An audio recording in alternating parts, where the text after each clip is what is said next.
সিদ্ধ হয়ে গেছে। বিসমিল্লাহির রহমানির রহিম। শাপলা সিদ্ধ করে ফেলছি, এখন পানি ছাড়বো।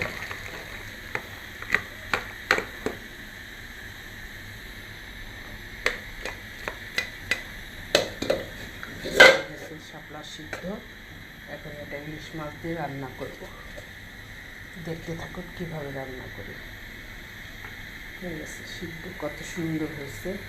পানিটা কষ সিদ্ধ হয়ে গেছে, হালকা একটু সিদ্ধ করে এটা কাঁচা হলুদ দিচ্ছি। এটা আমি কাঁচামরিচ দিয়ে রান্না করব। হলুদ লবণ দিলাম, আদা কাঁচামরিচ দিয়ে দিচ্ছি, একটু দেবো কাঁচামরিচ দিয়ে দিলাম। মশলাটা একটু কষানো হচ্ছে।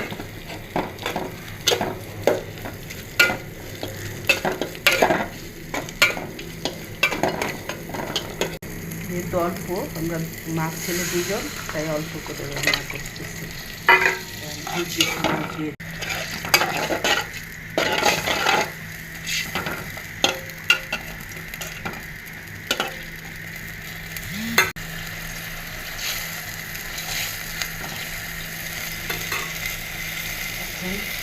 শাপলাটা দিয়ে দেবো, সিদ্ধ করে রেখেছিলাম, শাপলাটা দিয়ে দিচ্ছি।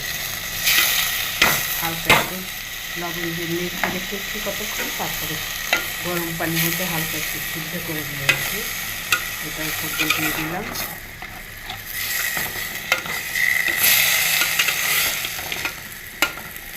হালকা হালকা করে নাড়তে হবে, নাহলে মাছ ভেঙে যাবে।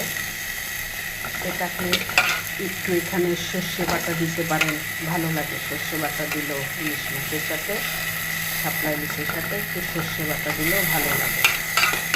আমি দেখি একটু দিতে পারি কিনা। একটু উপর দিয়ে সর্ষে বাটা, দেখেন একটু সর্ষে বাটা দিয়ে দিচ্ছি উপর দিয়ে। অপশনাল, এটা দিতেও পারেন না দিতেও পারেন, কিন্তু দিলে ভালো লাগে খেতে। সর্ষে বাটা দিয়ে দিলাম। আসলে ক্যামেরাটা ধরতে পারি না, এক হাতে ধরি রান্না করি, এলোমেলো হয়ে যায়।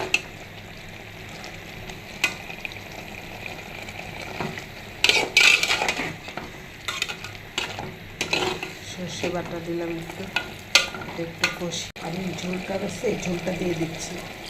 তারপর ফাইনালি লুক হয়ে গেছে আমার সর্ষে ইলিশ, শাপলা ইলিশ হয়ে গেল।